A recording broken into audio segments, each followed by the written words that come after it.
Bonjour à tous, donc je suis Yann du site levinpasapa.com et du site lecoam.eu.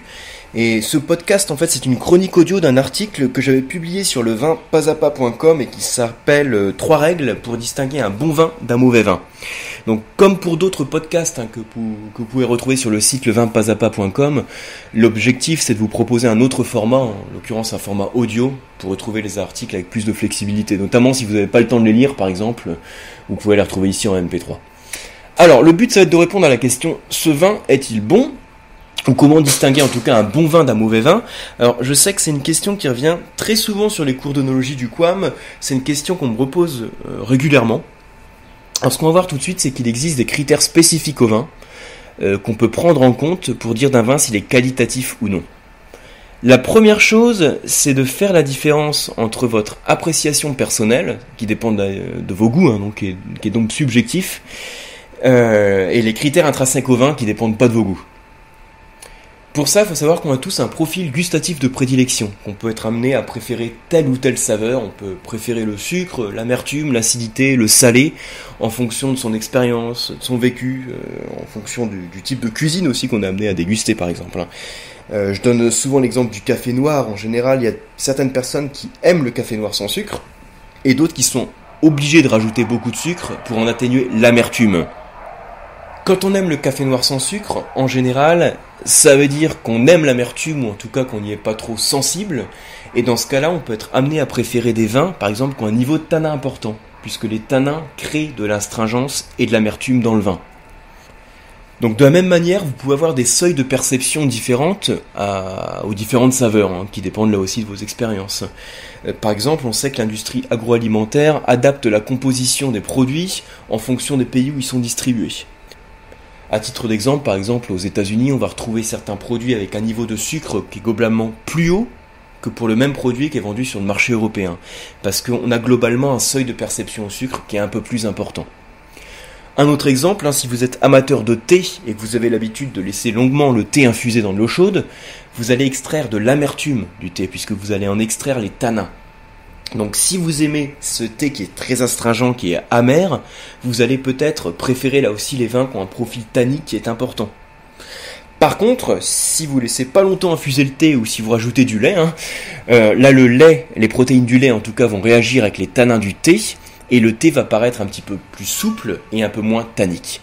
Donc tout cela, tous ces exemples, c'est pour vous expliquer que en fonction de vos expériences de dégustation, en fonction de la manière dont vous consommez le thé, pour l'exemple que j'ai donné par exemple, vous allez avoir des seuils de perception et des profils gustatifs différents. Donc c'est normal qu'il y a certains vins que vous allez aimer qui ne sont pas forcément des vins extrêmement qualitatifs. Et il y a d'autres cas, des vins qui sont très qualitatifs, en tout cas qui sont vendus aussi sur des gammes de prix très importantes, donc qui sont considérés comme bons et que vous n'allez pas aimer. Imaginez simplement un vin qui est réputé bien équilibré, mais qui a pourtant des tanins qui sont très présents. S'il a des tanins qui sont très présents, il va avoir beaucoup d'amertume. Et si vous, à la base, vous n'aimez pas l'amertume, donc là, ce sera loupé, vous n'allez pas aimer ce vin-là. Donc tout ça pour vous dire que vous avez chacun des goûts qui sont différents, chacun une appréciation personnelle. Et donc là, l'objectif de ce qu'on voit ensemble, c'est de répondre à la question « Ce vin est-il bon ?» indépendamment de l'appréciation que vous pouvez en avoir. Vous pouvez aimer un vin qui n'est pas un vin extrêmement qualitatif, ou vous pouvez ne pas aimer un vin qui est pourtant un vin dit qualitatif. Donc ce qu'on va voir tout de suite ensemble, c'est ce qui fait la qualité d'un vin, donc les caractères spécifiques au vin, et non les caractères spécifiques à l'appréciation personnelle que vous en avez. Alors ce qui fait la qualité d'un vin, c'est 3 conditions différentes. La première chose, faut pas que le vin ait de défaut. La deuxième chose, ça va être au niveau de l'équilibre gustatif. Et la troisième chose, ça va être au niveau de l'aspect olfactif. Donc 3 conditions qu'on va voir tout de suite ensemble. Première condition, donc l'absence de défaut. Alors ça va vous paraître assez logique, pour qu'un vin soit bon ou qualitatif, la première chose, faut pas qu'il ait de défaut. Même si le fait qu'il ait un défaut ne signifie pas forcément qu'on a affaire à un grand vin ou à un vin très qualitatif. Mais c'est une condition en tout cas sine qua non pour avoir un vin qui soit qualitatif. Alors là aussi, qu'est-ce que c'est qu'un défaut dans le vin ? On peut le retrouver au niveau olfactif, on peut le retrouver au niveau gustatif, tout ce qui est goût de bouchon, odeur de moisi, odeur de soufre, odeur de vinaigre, altération du vin. J'en ai parlé dans d'autres articles et dans d'autres podcasts d'ailleurs sur le site levinpasapa.com. Donc vous pouvez retrouver les articles en cliquant sur plan du site. Vous reverrez les détails des différents défauts qu'on peut retrouver. Donc tout ça pour vous dire, première chose à prendre en compte, l'absence de défauts. Ensuite, deuxième condition, qui est beaucoup plus importante là pour dire si le vin va être qualitatif ou non, ça va être l'équilibre gustatif. Alors, l'équilibre gustatif des vins, j'en ai déjà parlé à plusieurs reprises dans les articles du vin pas à pas. Faut savoir que l'équilibre d'un vin se construit suivant plusieurs axes. Dans le cas d'un vin blanc, l'équilibre se construit suivant deux axes, l'aspect acidité et l'aspect onctuosité. Et dans le cas d'un vin rouge, on va le construire suivant trois axes, l'aspect acidité, onctuosité et tanin. Donc logiquement, on n'a pas les tanins dans le vin blanc, puisque les tanins sont extraits de la peau du raisin rouge par macération. Donc on va les retrouver que dans le vin rouge.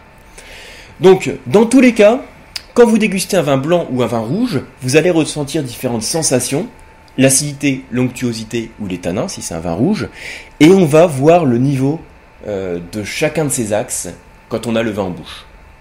Une des conditions pour avoir un bon vin, ça va être que le vin soit équilibré. Donc imaginez un vin blanc qui soit très riche en acidité. Dans certains cas, si l'acidité est vraiment excessive, le vin va vous paraître vert, donc le vin sera légèrement déséquilibré. Maintenant, on peut imaginer un vin blanc qui a le même niveau d'acidité, donc il y a une acidité qui est très vive, mais si ce vin blanc a un niveau d'onctuosité qui est suffisant pour équilibrer l'acidité, là le vin restera équilibré.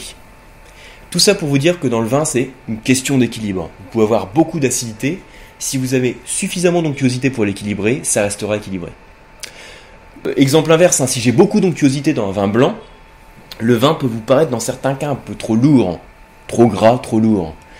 Mais si j'ai beaucoup d'onctuosité, mais qu'en face j'ai également beaucoup d'acidité, beaucoup de fraîcheur pour venir l'équilibrer, le vin restera équilibré. Donc là aussi c'est une question d'équilibre.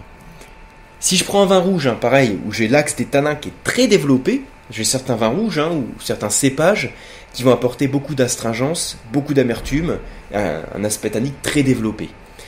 Pour équilibrer les tanins, si j'ai suffisamment d'onctuosité dans le vin, les tanins vont être absorbés, vont être enrobés par le gras du vin, et le vin vous paraîtra équilibré. Mais si le vin manque d'onctuosité ou s'il a un petit excès d'acidité, la acidité plus tanin va vous donner quelque chose de très amer qui va être désagréable. Donc à chaque fois, ça va être une question d'équilibre.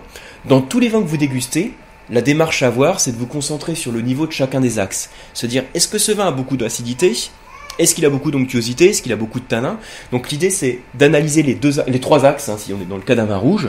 Donc les trois axes, les uns après les autres. On se dit, est-ce que ce vin a une acidité très vive ? Est-ce que l'onctuosité domine ? Ou est-ce que ce sont les tanins qui dominent ? Et dans tous les cas, une fois que vous avez caractérisé le niveau de chacun de ces axes, c'est de voir s'il y en a un qui prend le dessus sur l'autre ou de manière excessive. S'il prend le dessus de manière excessive, on peut considérer qu'on a un léger déséquilibre. Là encore, c'est normal d'avoir des vins qui ont des équilibres différents. C'est-à-dire c'est normal d'avoir un vin qui soit dominé par le tanin, dominé par l'acidité ou dominé par l'onctuosité. Le tout, c'est qu'il reste équilibré. Donc cette condition d'équilibre gustatif, ça fait partie aussi des conditions pour avoir un bon vin. Autre chose, une troisième condition pour avoir un vin qualitatif, ou en tout cas un bon vin, ça va être cette fois-ci l'aspect olfactif. Donc là, c'est au nez qu'on va retrouver les différents arômes. On va demander au vin d'avoir une certaine intensité et une certaine complexité olfactive. Alors j'avais déjà parlé de l'origine des arômes du vin, qui proviennent de plusieurs choses. Ils proviennent d'une part du raisin, c'est-à-dire du cépage. Ils proviennent d'autre part de tous les procédés de vinification, c'est-à-dire de toutes les opérations que l'on fait pour obtenir le vin. Et ils proviennent également de l'élevage en fût, par exemple l'élevage en fût de chêne, ou du vieillissement du vin. Donc globalement, soit le raisin, soit la vinification, soit le vieillissement-élevage. C'est pour ça qu'on parle des notions d'arômes primaires, secondaires, tertiaires, selon l'origine des arômes. Les arômes primaires sont les arômes du cépage, arômes secondaires sont les arômes apportés spécifiquement par la vinification, et les arômes tertiaires sont apportés par le vieillissement du vin, soit en fût, soit dans votre cave. Donc tout ça pour vous dire que dans tous les cas, on va demander une certaine intensité des arômes, une certaine complexité olfactive, et à la base, pour avoir des arômes plaisants, il faut une bonne matière première, c'est-à-dire un cépage qualitatif, un raisin qui soit qualitatif. Les arômes sont présents initialement dans le raisin, Et pourtant, quand vous écrasez une baie de raisin, vous allez voir que vous ne retrouvez pas d'arômes. Mais ils sont présents dans la baie de raisin sous forme de précurseurs d'arômes. Ils vont être révélés au cours de la fermentation alcoolique. Donc, tout ça pour vous dire que pour avoir des arômes qui sont plaisants, une belle complexité olfactive, il va falloir une matière première qualitative et un bon raisin. Un bon raisin, ça veut dire que c'est un raisin qui a une certaine maturité, qui est issu de rendements qui soient maîtrisés, c'est-à-dire pas trop importants. Comme ça permet d'avoir une certaine concentration et une bonne complexité olfactive. Autre chose, ces arômes, vous allez les retrouver au nez, mais vous allez également les retrouver en bouche. On les retrouve en bouche au moment de la rétro-olfaction. Donc quand vous avez un petit peu de vent en bouche, vous aspirez un peu d'air. Et le fait d'aspirer de l'air, ça permet de caractériser ces arômes. On va donc retrouver les arômes en bouche, en rétro-olfaction. Et on va les retrouver également en finale, une fois qu'on n'a plus de vent en bouche. Quand on n'a plus de vent en bouche et qu'on retrouve cette persistance aromatique, c'est ce qu'on appelle la longueur en bouche. Pour qu'un vin soit qualitatif, on va rechercher une certaine longueur en bouche, c'est-à-dire qu'on va chercher à ce que le vin reste longtemps en bouche, reste suffisamment de secondes une fois qu'on l'a recraché ou avalé. Cette persistance aromatique, c'est-à-dire cette longueur en bouche importante, est due à la concentration des arômes, qui est liée aussi à une matière première qualitative, donc à un bon raisin. Donc pour résumer, ce qui fait un bon vin, à la base, 3 conditions. Première chose, l'absence de défaut. C'est vraiment la première étape pour voir si le vin va être qualitatif ou non. Et ensuite, ça va être 2 choses. D'une part, au niveau du gustatif et d'autre part, au niveau de l'olfactif. Ce qu'on va demander au niveau gustatif, donc en bouche, c'est d'avoir un bon équilibre entre l'acidité, l'onctuosité et les tanins. Donc même si l'acidité, même si l'onctuosité ou même si les tanins sont bien développés, il faut toujours un certain équilibre dans le vin. Et d'autre part, on va demander à avoir une bonne complexité aromatique et une bonne intensité olfactive.